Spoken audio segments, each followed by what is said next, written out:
Vamos mudar de assunto agora, a gente fala sobre as novas regras para o pagamento da pensão alimentícia, que elas entraram em vigor agora no mês de março. Pode rodar. Desde o dia 18 de março, estão em vigor as novas regras para o pagamento da pensão alimentícia. As mudanças têm por objetivo garantir que o menor tenha o seu direito respeitado. A nova lei pretende ser mais rigorosa com quem atrasa o pagamento da pensão dos filhos, com punições que podem ir desde prisão até ter o nome incluído no cadastro de inadimplentes. E você, já sabe quais são as principais mudanças que começaram a valer? É o que vamos ver então agora aqui no nosso Revista da Cidade. Para falar sobre esse assunto, a gente está recebendo o Murilo Secchieri, que é advogado e especialista em Direito Civil e professor da Damásio Educacional. Bem-vindo ao Revista, Obrigado. Tudo bem? Tudo bem, e você? A gente sempre ouviu falar que as regras para o pagamento da pensão alimentícia sempre foram uma das mais rígidas e as que mais funcionavam no Brasil, né? Tem muita gente que, inclusive, faz piada com isso. Olha, uma das poucas coisas que dá cadeia no Brasil é não pagar pensão. Realmente precisava de uma mexida nisso para tornar ainda mais rígido, para garantir esse direito para os beneficiários, na sua visão? De fato, você tem razão. Das dívidas, essa é a dívida que é mais fácil para ser recebida em juízo, porque existem meios coercitivos mais rigorosos, mais pesados, como, por exemplo, a possibilidade de prisão, que é o único caso em que se admite por dívidas no Brasil a prisão e por alimentos. Tá. Mas a finalidade dos alimentos é garantir a vida decente, vida digna para quem é credor, para quem precisa dos alimentos. E isso é urgente, isso é inadiável. E, portanto, a técnica processual tem que se aprimorar cada vez mais para criar meios para que essa pensão seja efetivamente recebida. E por isso que a mudança é bem-vinda, é salutar, embora já fosse um sistema bom, mas ainda assim é melhor que se altere, que se modifique para que fique aprimorado. E quais são as principais diferenças do antes e depois da lei agora? As principais diferenças são, a primeira é que a partir de agora, quando não se paga a pensão alimentícia, pode haver protesto da sentença, da decisão que fixou os alimentos, e esse protesto no cartório de protesto de títulos gera a inscrição no SPC e no Serasa. Então ele vai ficar com o nome sujo. Exatamente, vai com o nome sujo e isso pode... créditos, financiamentos, isso também é uma etc. pressão psicológica. Antes mesmo da prisão. Exatamente, antes mesmo da prisão ou até posteriormente a ela. Isso em pouquíssimo tempo Em pouquíssimo tempo, Pode atrasar um mês só, já é suficiente para que seja requerida a execução e todas as medidas executivas possam ser tomadas. A prisão, o protesto, a inscrição, a negativação do nome, tudo isso pode se dar em pouquíssimo tempo mesmo. A porcentagem do desconto em folha também está diferente agora. Mudou. Agora existe a possibilidade de que se desconte em folha até 50%. Antes era 30%, Antes disso, a jurisprudência entendia que até 30% era o valor máximo, mas agora é possível descontar até 50%. Tá certo. Também Vamos dar uma olhada nas perguntas? Tem bastante gente querendo fazer pergunta a respeito disso. A primeira é do Fernando. Vamos ver? Olá, meu nome é Fernando e eu gostaria de saber se no caso de separação de um casal sem filhos, a ex-esposa pode pedir pensão alimentícia para ela? Bom, Fernando, essa questão sim, a resposta é sim. É possível que os cônjuges sejam obrigados um a pagar a pensão ao outro, e não só a esposa, mas é possível o contrário também, que o marido é que peça e exija a pensão dela, se ela, por um acaso, tiver uma condição financeira menor do que a dele. A pensão é devida entre cônjuges, entre companheiros e entre parentes. E, portanto, qualquer um desses familiares pode pleitear a pensão em tese em relação ao outro, se demonstrar que precisa e que o outro pode. Em relação aos cônjuges, a jurisprudência é um pouco rigorosa quanto à fixação da pensão, porque entende que não pode a pensão servir como incentivo ao ócio, a que o cônjuge não trabalhe, e por isso só em situações extremas é que a pensão tem sido fixada, quando o cônjuge não tem condições mesmo de se manter pelo seu próprio trabalho, pelo seu próprio esforço. Fora essas hipóteses, a jurisprudência tem sido rigorosa e não tem fixado, no máximo fixa uma pensão limitada no tempo, por 1 ano, 2 anos, e com prazo certo para acabar, até que o ex-cônjuge possa se recolocar no mercado, possa trabalhar e ter condições de se manter pelo seu próprio esforço, pelo seu próprio trabalho. Isso no caso não tendo filhos, né? Exatamente, do casal. Tá certo. Vamos dar uma olhada na próxima pergunta, agora é a vez do Fagner. Meu nome é Fagner. Eu gostaria de saber como funciona o pagamento de pensão alimentícia na guarda compartilhada. Bom, Fagner, na guarda compartilhada, em princípio, as despesas também são compartilhadas e na própria decisão, no próprio acordo, onde a guarda compartilhada é estabelecida, já se indica o que cabe a cada um dos genitores arcar.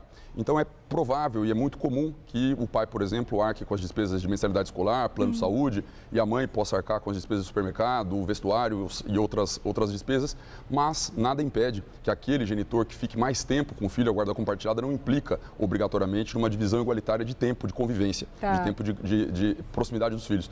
É possível que aquele que fique mais tempo, tendo em vista a sua condição econômica, exija que o outro pague pensão alimentícia mesmo diante da guarda compartilhada. Os pressupostos, os requisitos da pensão alimentícia são os mesmos, seja a guarda unilateral ou compartilhada, isso não faz diferença. E o valor fixado ou o que fica a cargo de mãe ou de pai, isso vai variar de acordo com a condição social de cada um? Vai na condição social e a condição econômica mesmo de cada um deles. Se o pai, por exemplo, ganha 10 vezes mais do que a mãe, é justo que ele arque com despesas em valor superior àquelas que vão ser arcadas por ela. Então a proporção vai ter que ser feita no caso a caso, a depender da situação econômica do casal. Tá certo. Luiz Galdino tem uma pergunta, vamos ver? Oi, meu nome é Luiz Galdino. Eu queria saber, quem paga pensão alimentícia, mas sempre o pai? Então, Luiz Galdino, isso é uma confusão bastante frequente. Não é só o pai. Qualquer um dos genitores pode ser obrigado a pagar pensão, e não só os pais, mas eventualmente os avós também. Eventualmente os irmãos podem ser obrigados a pagar pensão. Os parentes são obrigados, se por um acaso os pais não têm condições de pagar ou não podem pagar integralmente aquilo que o menor ou que o necessitado precisa para poder sobreviver, é possível cobrar do pai e dos avós. Ao mesmo tempo, os avós complementam a pensão naquilo que o pai não pode arcar. E, portanto, não é só o pai, são os pais e também os demais parentes podem ser convocados para pagar a pensão ou complementar a pensão quando ela for insuficiente. E quem é que decide exatamente o que a criança precisa ou a quantia que a criança precisa por mês? É o juiz? Em geral é o juiz. O juiz é que decide quanto é que vai ser fixado, quanto é que vai ser gasto e geralmente de acordo com a planilha que é apresentada pelo próprio requerente ou pela mãe, por exemplo, quando representa o filho, ela que demonstra quais são os gastos e o juiz com base naquilo é que acaba estabelecendo um valor a ser pago a título de pensão. Tá certo. Daniela também tem pergunta, vamos ver? Meu nome é Daniele, eu quero saber se é possível pedir pensão alimentícia antes mesmo do filho nascer. Sim, Daniele, é possível sim. Desde 2008 no Brasil existe uma lei própria, uma lei específica nesse sentido, que prevê aquilo que se chama de alimentos gravídicos, alimentos que são exigidos pela mulher grávida, tendo em vista as despesas acrescidas que se verificam desde a concepção até o parto, com atendimento médico, com alimentação especial, né? Com pré-natal, enfim, com todos esses gastos. É justo, é razoável que haja uma divisão entre a mãe, a futura mãe, e o futuro pai, o suposto possível pai, e que essa pensão, então, essas despesas sejam divididas entre eles e é possível, então, pedir os chamados alimentos gravídicos. E quanto à dúvida da paternidade, nesse caso, de esperar a criança nascer? Essa questão não se discute nesse momento. Nesse momento, a lei se contenta com os indícios de paternidade. Tá. O juiz fixa e condena ao pagamento aquele que, em relação a quem houver indícios de paternidade. Tá. Depois que a criança nascer, é possível que se faça o exame de DNA e se descobrir que não era o pai. Mas, uma vez pagos esses alimentos, eles não podem mais ser devolvidos, não podem ser eu ia te perguntar isso. Ele pode entrar com processo depois para ser ressarcido de alguma forma? O nosso ordenamento veda a exigência de volta dos alimentos que foram pagos. Se presume que eles tenham sido consumidos e, portanto, não podem ser restituídos, não podem ser devolvidos. Tá certo, complexo mesmo, né? Vamos ver a pergunta da Ivone. Oi, meu nome é Ivone. Eu gostaria de saber até que idade o filho tem direito a receber pensão. Boa pergunta. Essa é uma questão também bastante importante. O fato é que os alimentos se fundam sempre na necessidade. Tem que haver demonstração de que aquele que pede os alimentos precisa, que não pode se manter pelo seu próprio esforço. Até os 18 anos, até a maioridade, se presume que o filho precise. A partir do momento em que o filho faz 18, não cessa a obrigação alimentar do pai, mas cessa essa presunção de que o filho seja necessitado. E o pai pode contestar em juízo essa existência da necessidade e aí cabe ao filho maior de idade demonstrar que, embora maior, ele ainda precisa, ele ainda faz jus aos alimentos quando, por exemplo, não pode trabalhar por uma questão física, não pode trabalhar porque está cursando algum ensino superior e durante esse período de formação não está habilitado ainda para exercer uma profissão. Então, nesses casos, a pensão ainda é mantida e o limite que a jurisprudência estabeleceu, se o filho cursa curso de nível superior, até os 24 anos. Então, até os 24 anos é possível. Então existe essa obrigatoriedade enquanto o filho está em idade escolar, por mais que já tenha atingido a maioridade, que o pai tenha que arcar com essas despesas também. A não ser que, embora cursando o nível superior, o filho já esteja empregado, esteja trabalhando, ganhando e que possa se manter por si mesmo. Caso contrário, o pai pode ser obrigado a continuar a pagar, quer dizer, os pais podem ser obrigados a pagar até os 24 anos. Tá certo. Givanildo, vamos ver a pergunta dele? Meu nome é Givanildo. Filho adotivo também tem direito à pensão quando os pais se separam? Excelente pergunta. São os mesmos direitos? São os mesmíssimos. Os filhos adotivos têm os mesmos idênticos direitos que os filhos biológicos, que os filhos naturais, e, portanto, não há diferença nenhuma. O que pode haver, eventualmente, de algum complicador é que, do casal, um deles apenas é que tenha feito a adoção, que a adoção seja unilateral. E, por exemplo, ela é que seja a mãe adotiva, aí nesse caso depois. E aí ele não é pai, ele, na verdade, é padrasto. E, nesse caso, então, não pode ser imposta a obrigação em relação a ele. Mas, fora isso, nas hipóteses de adoção, os pais são responsáveis pela pensão alimentícia normalmente. Tá certo. Maria Cristina, vamos ver a pergunta dela. Oi, eu sou a Maria Cristina e eu gostaria de saber uma coisa. É o pagamento de pensão alimentícia, ele deve ser depositado em conta, ele pode ser feito em mãos?